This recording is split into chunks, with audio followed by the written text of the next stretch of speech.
Start করে দিয়েছি video. হ্যাঁ, তুই ভালো দুটো ঢিল দেখ এখন না, ভালো পুরো পজিশন নে, তারপরে মারবি, ঠিক আছে? নে এবার মার। হ্যাঁ তুই মার, পরে নে একটা, নে আর একটা মার। ও মিস, সব বেফাঁস হয়ে যাচ্ছে গো। গেছে গেছে, পড়েছে পড়েছে, পড়েনি।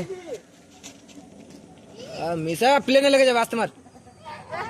এ আসতে পারিস কিন্তু লেগে না যায় প্লেনে, প্লেনটায় যদি লেগে যায় ঢিলটা, এ জামাই লেগে যাবে কিন্তু। আসতে মারো, উপরে প্লেন যাচ্ছে। জিও জিও জিও জিও জিও জিও, কিন্তু লেগেছে পড়েনি, সেটা ব্যাপার আলাদা, তাই না? স্যার ডাল ভেঙে দিলে, কিন্তু আর পড়লো না। বাস ছেড়ে দেয় এতটুকু, ঠিক আছে? 1 মিনিট হয়ে গেছে রে, আর বেশি ভিডিও করা যাবে না, এটা লাস্ট টাইম। ওইখানেই লাগছে কিন্তু পড়ছে না।